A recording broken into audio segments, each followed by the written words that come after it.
Hello बच्चों, आपका एक बार फिर से स्वागत है आपके अपने YouTube चैनल टीचर्स क्लासेस पर। तो आइए बच्चों, शुरू करते हैं आज इकोलॉजी की क्लास नंबर 5th और पॉपुलेशन इकोलॉजी या समष्टि पारिस्थितिकी का पार्ट 1 में हमने देखा survivorship curve, age pyramid, age distribution वगैरह, जो कि बहुत इंपॉर्टेंट है। उसी कड़ी में हम शुरू करते हैं आज biotic potential, carrying capacity, population growth. तो आइए देखते हैं आज की क्लास में। तो बच्चों, आज की क्लास स्टार्ट करने से पहले पिछली क्लास में कुछ गलती थी जो हमसे हो गई थी कि हमने यहाँ पर एक एग्जाम्पल लिया था कि कांजीरंगा नेशनल पार्क में राइनोसेरोस पाया जाता है। ये बात तो ठीक है, लेकिन इसका जो हिंदी अनुवाद लिया था वो मैंने बताया था कि दरियाई घोड़ा नहीं होता है, वो गैंडा होता है। ठीक है, और दरियाई घोड़ा को हम बोलते हैं हिप्पोपोटेमस, जिसको हम बोलते हैं दरियाई घोड़ा, क्योंकि गलती होती है, चाहे वो छोटी हो चाहे बड़ी हो। तो आप इसको याद रखेंगे, मेक इट क्लियर। ओके, तो आइए बच्चों, शुरू करते हैं बायोटिक पोटेंशियल से। बायोटिक पोटेंशियल होता है क्या? कोई भी पॉपुलेशन है, ये पॉपुलेशन हो गई, इसके क्या है, ये कुछ पर्यावरणीय दशाएं हैं, जो एनवायरमेंटल कंडीशन है वहां पर ये सरवाइव कर रही है, मतलब कि रह रही है और रिप्रोड्यूस कर रही है। पर्यावरणीय दशाएं इसको कैसे, या एनवायरमेंटल कंडीशन से उसको कैसे सपोर्ट कर रही है? वो कर रही है कि साहब इसको बहुत सारा फूड प्रोवाइड करा रही है, स्पेस प्रोवाइड करा रही है, शेल्टर प्रोवाइड करा रही है, और कंपटीशन नहीं है, नो कंपटीशन, मतलब कोई भी टेंशन नहीं है, ये फ्री है टेंशन से। तो क्या करेगा, ये अपना जैविक क्षमता दिखाएगा, बायोटिक पोटेंशियल दिखाएगा। और इसको कैसे रिप्रेजेंट करते हैं बायोटिक पोटेंशियल को? आर से, स्मॉल आर से प्रेजेंट करते हैं। और बेसिकली ये होता क्या है, ये कुछ नहीं होता है, ये स्पेसिफिक बर्थ रेट या जन्म दर या स्पेसिफिक डेथ रेट, जिसको मोर्टेलिटी या नेटालिटी भी अपन कह सकते हैं, ये उसका अंतर होता है। तो बायोटिक पोटेंशियल जब दिखाएगा तब क्या होगा, इसकी बर्थ रेट ज्यादा होगी। क्या ज्यादा होगा? ये ज्यादा होगा, बर्थ रेट ज्यादा होगी और डेथ रेट कम होगी। तो basically this is the difference between specific natality and specific mortality. Okay, अब आता है अनलिमिटेड एनवायरमेंटल कंडीशन, जो हमने पिछली बार पढ़ा। तो ये जो असीमित पर्यावरणीय दशाएं होती है, वो क्या करती है, बायोटिक पोटेंशियल को सपोर्ट करती है। और जो अपना बायोटिक पोटेंशियल है वो एज ग्रुप पर और स्पेसिफिक ग्रोथ रेट पर निर्भर करता है। जैसा कि हमने पढ़ा पिछली स्लाइड में कि भाई एज कंपोजिशन जो है बायोटिक पोटेंशियल को सपोर्ट करेगा, और स्पेसिफिक ग्रोथ रेट जो आपने पिछली क्लासेस में जो हमने पढ़ी है, और पिछली क्लास का जो लिंक है वो नीचे डिस्क्रिप्शन बॉक्स में दिया गया है, आप जाएं और वहां से समझें। ये क्लास उसी की कंटिन्यूशन में है। तो किसी भी पॉपुलेशन को क्या होता है कि असीमित पर्यावरणीय दशाएं सपोर्ट तो करती हैं, पर नेचर में क्या होता है कि इस तरह की अनलिमिटेड ग्रोथ को नेचर सपोर्ट नहीं करती। कुछ ना कुछ आ ही जाता है, कुछ ना कुछ, या बीमारी आ गई है ना, या तूफान ही आ गया, बाढ़ आ गई। तो क्या होगा, नेचर में कोई भी चीज अनलिमिटेड नहीं है। अभी आप देख रहे हो कोरोना चल रहा है। कोरोना क्या है, ये हमारे ही जो हमने इनपुट दिया है उसी का आउटपुट है, ठीक है ना। तो अभी आप, ये तीसरी लहर स्टार्ट हो ही चुकी है लगभग, तो stay home and stay safe. आपके लिए ऑनलाइन मटेरियल हमको प्रोवाइड करा रहे हैं, तो कीप ऑन स्टडिंग। ओके, फिर आता है एनवायरमेंटल रेजिस्टेंस, मतलब पर्यावरणीय प्रतिरोध। एक तो ये आ गया असीमित पर्यावरणीय दशाएं, और फिर ये है पर्यावरणीय प्रतिरोध। ये इसका अपोजिट है कि sum total of all limiting factors, मतलब कि जो भी लिमिटिंग फैक्टर होंगे। लिमिटिंग फैक्टर का मतलब क्या हो गया कि जो जनसंख्या वृद्धि को रोकेंगे या उन पर अपना कमांड लगाएंगे या कम करेंगे उसको, वो क्या हो गए, उसके पर्यावरणीय कारक हो गए, लिमिटिंग फैक्टर्स हो गए। जिसमें क्या क्या आ गया, जैसे कोई पॉपुलेशन है, ये पॉपुलेशन खूब बढ़ रही है, तो इसका क्या हो गया, शिकार हो गया। अब ये आपस में बढ़ रही है, तो इनमें क्या हो जाएगा, कंपटीशन स्टार्ट हो जाएगा, है ना। और पैरासिटिज्म आ गया, मतलब परजीवी इसके ऊपर आ गए, या कोई बीमारी का अटैक हो गया, तो ये क्या होगी, पर्यावरणीय प्रतिरोध। यही तो है, यही तो क्या है, पर्यावरणीय प्रतिरोध है ना। ये जैविक है, बायोटिक जिसको हमने बोला, और ये है एबायोटिक। हमने जो पहली हमारी क्लास थी उसमें बायोटिक और एबायोटिक को क्लियर कर दिया था, और बीच में जो सक्सेसिव क्लासेस आई थी उनको भी हमने, उसमें भी हमने बायोटिक और एबायोटिक क्लियर किया था। ओके, अब है कैरिंग कैपेसिटी। कैरिंग कैपेसिटी क्या होता है? जैसे कि आपने ये बाउल देखा, इस बाउल की कैरिंग कैपेसिटी आपको देख के क्या लगता है? एक या दो मछलियां हो सकती है छोटे साइज की, लेकिन ये पूरा भर गया है, तो क्या हो गया? कैरिंग कैपेसिटी से बाहर चला गया है ना? तो डेफिनेशन क्या है? Defined as a capacity of an ecosystem to support maximum number of individual. एक हद तक maximum number of individuals are supporting by the particular habitat और इकोसिस्टम। सपोज कीजिए इसकी क्षमता है ओनली 3 फिशेस, पर आपने इसमें डाल दी 30 फिशेस, तो ये इनको रखेगी तो सही। अब जीवित कितनों को रखेगी, भरण पोषण कितनों का करेगी, वो आप देख सकते हैं। आधी गिरेगी, आधी ढुलेगी, है ना? तो ये क्या कहलाएगी? Carrying capacity. ठीक है, इसको समझने के लिए हम इस क्लास में आगे जुड़े रहें, ताकि जो इसका जो एप्लीकेशन है कैरिंग कैपेसिटी, जो डेफिनेशन हम पढ़ रहे हैं वो आगे आएगा। तो आप जुड़े रहें और लास्ट तक क्लास को देखें। आज की क्लास बहुत इंपॉर्टेंट है, क्योंकि कंपटीशन के पॉइंट ऑफ व्यू से बेसिक जो आपका क्लियर होगा आगे नेट के लिए या सेट के लिए। ओके, तो वो ये क्लास उस हिसाब से बहुत इंपॉर्टेंट है। फिर आता है पॉपुलेशन ग्रोथ, मतलब कि जनसमष्टि की वृद्धि या पॉपुलेशन की ग्रोथ। पॉपुलेशन जो होती है किसी भी एरिया की, वह क्या होती है? समय के साथ बदलती रहती है, नेवर स्टैटिक, मतलब कि एक स्थिर नहीं होती है। सपोज कीजिए आज 200 है, कल कोई बीमारी आ गई, ठीक है, या एनवायरमेंटल चेक आ गया तो क्या हो गई? 150 हो गई, लेकिन फिर फेवरेबल कंडीशन नहीं तो क्या हो गया? ये 250 तक हो गई। ठीक है, तो इसको समझने के लिए हमने दो तरह के ग्राफ देखे हैं, जैसे जे शेप्ड कर्व और एक है सिग्मोइडल कर्व। सिग्मोइडल कर्व या सिग्मोइडल ग्रोथ। ठीक है, तो जे शेप को क्या बोला हमने? जे शेप या एक्सपोनेंशियल ग्रोथ, या एस शेप्ड या सिग्मोइड या लॉजिस्टिक ग्रोथ। ठीक है, अब जे शेप कर्व की दो विशेषताएं हैं कि ये जो जे शेप कर्व आपको दिख रहा है, ये क्या क्या है? ये जे के समान है, ठीक है ना? ये जे के समान है ना, इस तरह का दिख रहा है, इसलिए इसको अपने बोला जे शेप। और ये एस के समान है, इसको हमने बोला एस शेप। अब इसमें क्या होता है, आप नीचे नीचे जैसे देखोगे तो एक लेग फेज कहते हैं, यहाँ तक क्या है? एक लेग फेज है। क्या है ये? Lag phase. लेग फेज मतलब क्या होता है? यहाँ पर भी लेग फेज है, आप देखें। ओके, लेग फेज कुछ नहीं होता, सिंपल सी चीज होती है। आप कहीं भी गए, किसी भी एनवायरमेंट में गए, तो वहां क्या होगा? आपको थोड़ा सा पहले से जूझना पड़ेगा। थोड़ा सा वहां गए, यार पेट खराब है, पानी सूट नहीं कर रहा, कुछ ब्रेक डाउन अप डाउन आ गया बॉडी में, है ना? तो वैसा से ही होता है। तो कोई भी जीव होता है ना, तो स्टार्टिंग में क्या होता है? अपनी ग्रोथ धीरे धीरे शुरू करता है। ठीक है, फिर शुरू करते करते फिर ये जैसे यहाँ पहुंचता है ना, यहाँ से एकदम शूट कर जाता है। ओके, तो पॉपुलेशन का साइज एकदम बढ़ गया, और वो बढ़ता ही चला जाता है, एक्सपोनेंशियली वो ग्रोथ करता है और रुकता नहीं है। ठीक है, तो इसमें पर्यावरणीय दशाएं कैसी होती? अनलिमिटेड होती हैं। वहीं इसके विपरीत क्या होता है? यहाँ पर मुख्यतः दो तीन स्टेजेस होती हैं। एक तो मैंने बताया यहाँ पर लैग फेज होता है। ठीक है, फिर यहाँ क्या होता है?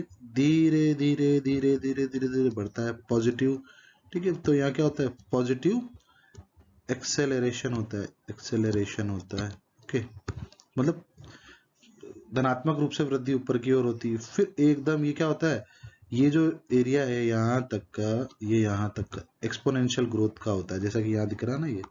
ठीक है, उसके बाद क्या होता है? धीरे धीरे धीरे कम होने लगता है, और कम होते होते एक बार स्थिर हो जाता है। स्थिर क्यों हो जाता है? क्योंकि पर्यावरणीय दशाएं ने क्या करा? उसको रोक दिया। उसकी कैरिंग कैपेसिटी, पिछली स्लाइड में हमने क्या पढ़ा था? कैरिंग कैपेसिटी की उसकी क्षमता है, उसकी क्षमता से ज्यादा वो कार्य या सपोर्ट नहीं कर सकता। तो क्या हो गया? ये पहले धीरे थी, फिर धीरे धीरे बढ़ी, फिर एकदम बढ़ी, फिर धीरे धीरे रुकने लग गई, जैसे कि यह इस ग्राफ में दिखाया गया है। ठीक है, अर्ली ग्रोथ एक्सेलरेट क्विकली होती है यहाँ से यहाँ तक। ठीक है, फिर point of maximum growth before it begins to slow, मतलब ये यहाँ पर मैक्सिमम ग्रोथ होगी, जबकि वह धीरे होने के कगार पर होगा, और एकदम जब कैरिंग कैपेसिटी तक पहुंच जाएगा तो वह शून्य हो जाएगा या उसके आसपास ही चलता रहेगा। तो बच्चों आपने पढ़ा यहाँ पर कैरिंग कैपेसिटी और जे शेप, ये आपको समझ में आएगा।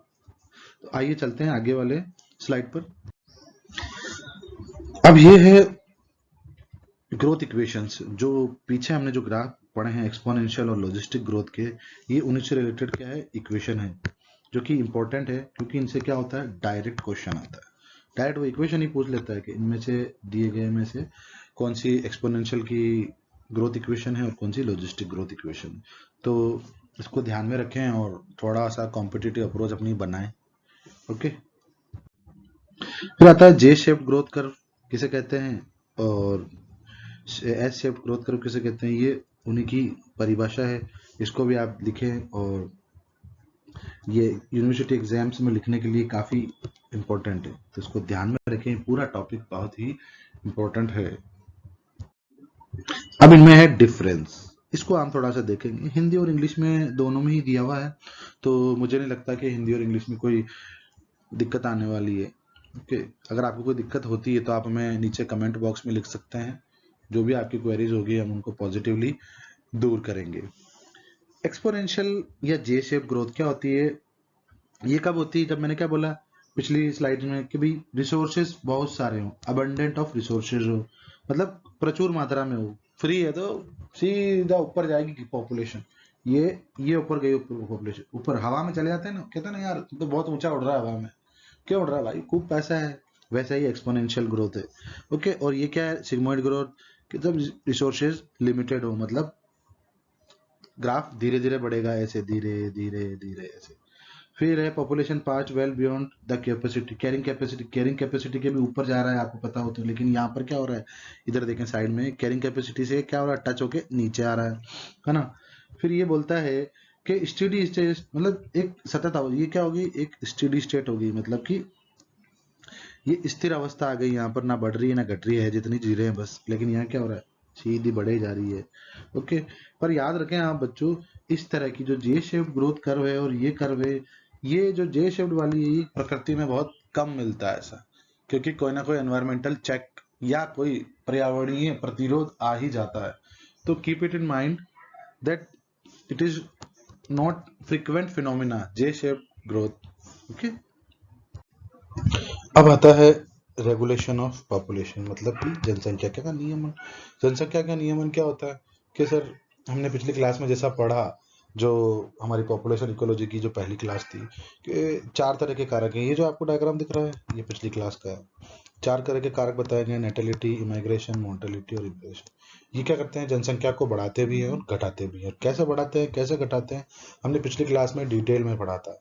तो नीचे डिस्क्रिप्शन बॉक्स में पिछली क्लास का लिंक दिया हुआ है, तो आप बच्चों वहां जाएं और इसको समझें, ताकि ये क्लास आपके लिए कारगर सिद्ध हो।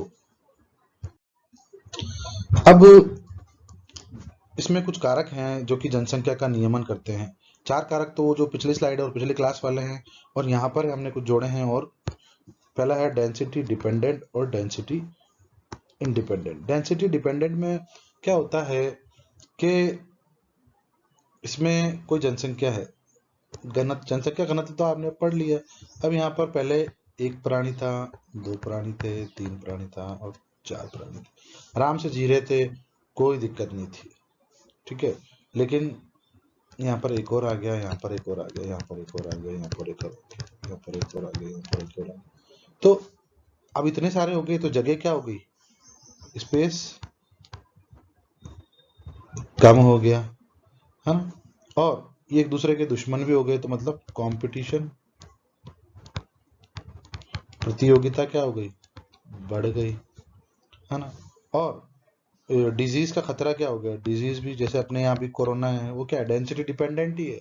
अगर सब डेंस होके रहेंगे, एक ही जगह रहेंगे, तो बीमारी ज्यादा होगी। लेकिन दूर हो गए, ज्यादा स्पेस ले लिया, आराम से अलग अलग है, तो एक दूसरे के संपर्क में नहीं आओगे, तो डिजीज होने का खतरा क्या हो गया, ज्यादा हो गया। तो क्या हो गया, इस तरह के जो कार्य हो गए वो क्या हो गए, ये घनत्व निर्भर कारक हो गए, जिसमें क्या होगा कि वो जनसंख्या को कम करेगा, जनसंख्या को रोकेगा। तो क्या हो गया, घनत्व निर्भर हो गए, घनत्व बढ़ा, जनसंख्या बढ़ी, उसके हो गए।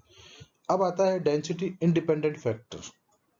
अब डेंसिटी इंडिपेंडेंट फैक्टर क्या हो गए कि सर, घनत्व चाहे कम हो चाहे ज्यादा हो। जैसे कि माना कि ये एक जनसंख्या और है पास में, यहाँ पर ये एक जनसंख्या हम और लेते हैं जिसमें हमने बोला बी बी बी, खूब सारी है, ये दो है, ये एक ही पर्यावरण में है, एक ही वातावरण पर्यावरण में है।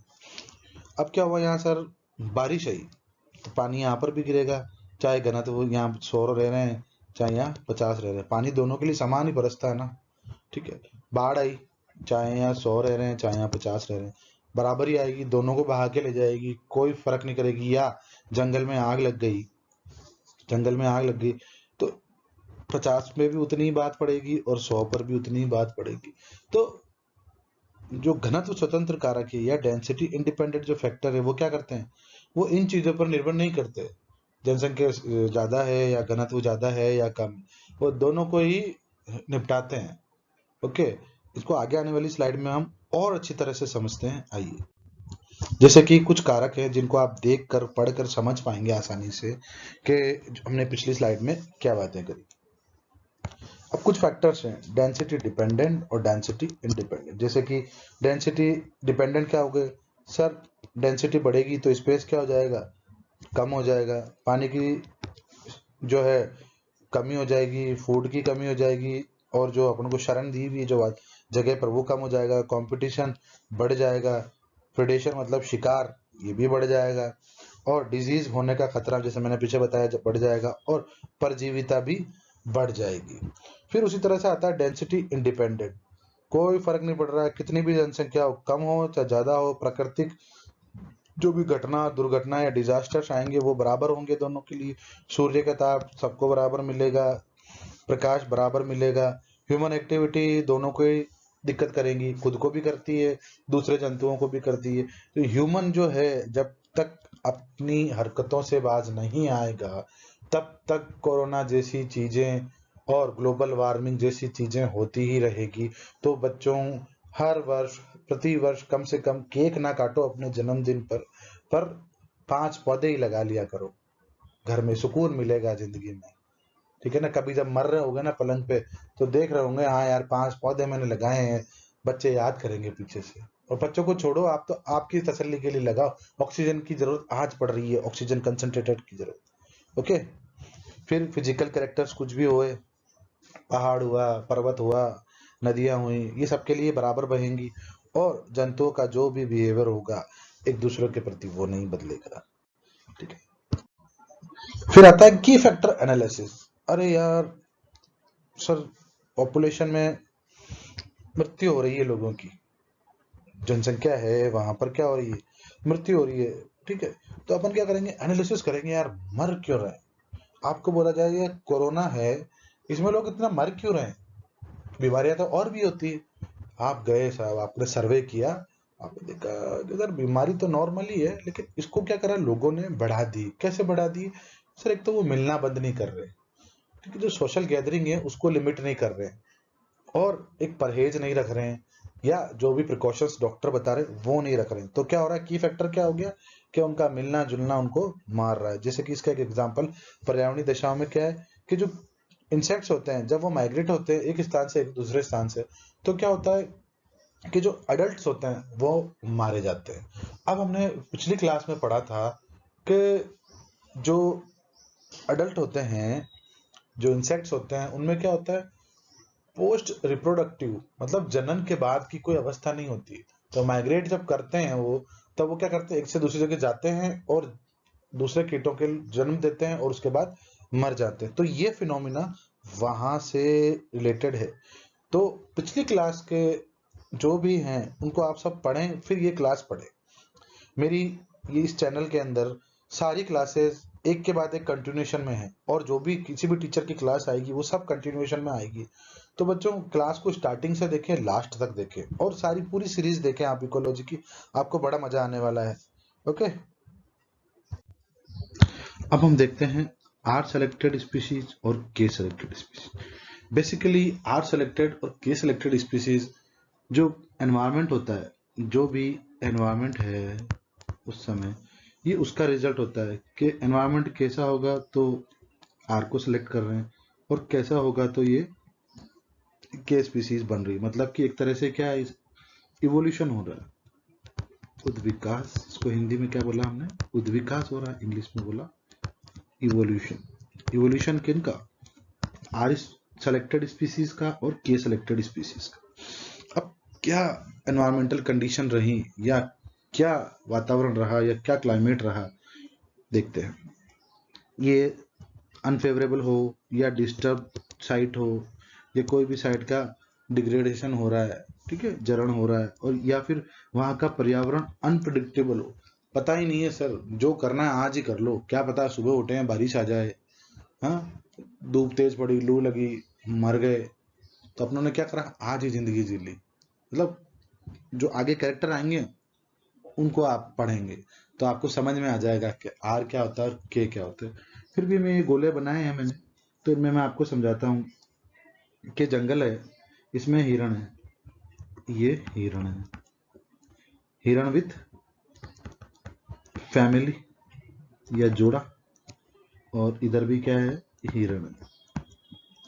अब जो आर सेलेक्टेड स्पीसीज है वहां पे क्या है, सिर्फ ओनली हिरण और इसका जोड़ा है, खूब भोजन है,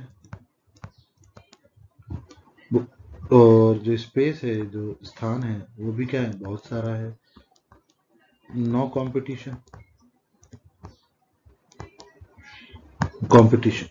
तो ये क्या करेगा, काम क्या रहेगा, सिर्फ जनन ही तो करेगा, तो क्या होगा, बढ़ाया जाएगा, संततियों को बढ़ाया जाएगा, और एनवायरमेंटल को प्रोडिक्ट नहीं है, यहाँ पर कुछ भी हो जाएगा कल, तो क्या करेगा, बहुत सारी संततियां पैदा करेगा। अब पता नहीं कल मर गए तो पीछे घर चलाने वाला तो कोई चाहिए ना, तो इस तरह की कंडीशंस यहाँ होगी। लेकिन यहाँ जो हिरण का जोड़ा है वहां पर क्या है, लॉयन है, ओके, इसके साथ घास चरने वाले अदर कैटल्स हैं, मवेशी हैं, ओके, और कंपटीशन है, जैसे कि कंपटीशन ही तो हो गया ये, अदर कैटल्स होना, ये शिकार का इसको खतरा भी है, तो ये इस सारे जो खतरे हैं, इतने सारे खतरों के बीच रहेगा।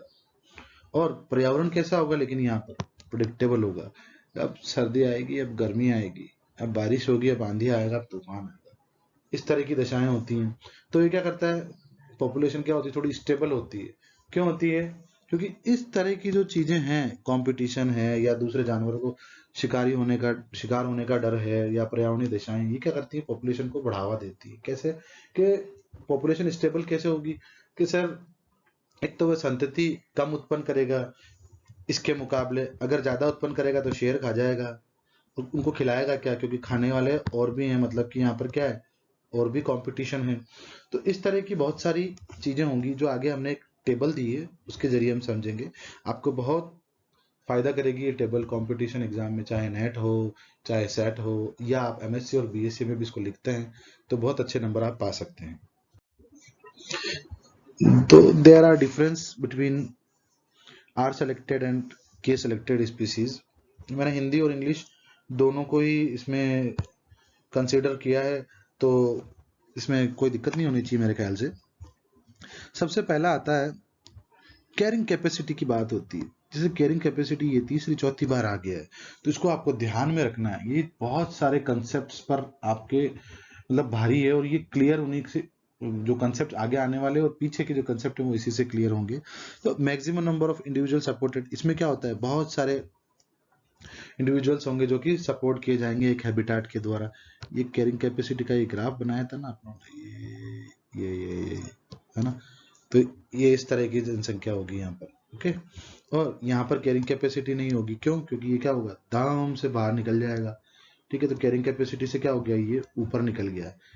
पिछली स्लाइड में आप देखना, ये आपको समझ में आ जाएगा, ओके। फिर आती है हाई रिप्रोडक्टिव रेट। मैंने क्या बोला था, आज है कल है ना है, कल हो ना हो, एनवायरनमेंट बदलता हुआ है, चेंज होता जाएगा, अप्रत्याशित है, ठीक है। कभी भी मर जाएंगे तो खूब सारे बच्चे पैदा करो, ये क्या करेगा, नहीं भैया, कंपटीशन खूब सारा है, शेर भी है जंगल में, बारिश भी आती है, तो अपने क्या, कम बच्चे पैदा करो, अच्छे से पालो, ताकि पॉपुलेशन कैसी रहे, स्टेबल रहे, ठीक है। अब बहुत सारे बच्चे हैं तो ध्यान ही नहीं दे पाएगा, तो प्रोजेनी या संतति कैसी हो जाएगी, वीक हो जाएगी। लेकिन एक या दो ही बच्चे हैं तो संतति कैसी होगी, स्ट्रांग होगी, है ना।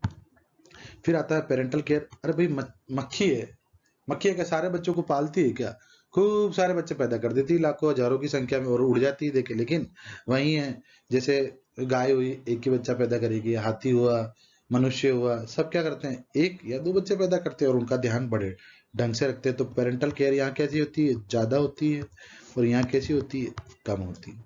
आइए देखते हैं और भी करेक्टर्स।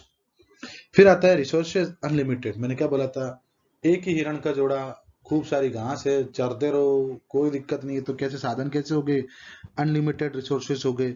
यहाँ पर कैसे हो गए, लिमिटेड हो गए, ठीक है। फिर दीर्घायु कम होती है। अब एक बताओ, इतने सारे बच्चे हैं, उनको भोजन भजन तो ढंग से मिल नहीं पाएगा, तो क्या होंगे, उनकी जो आयु होगी वो बहुत कम होगी।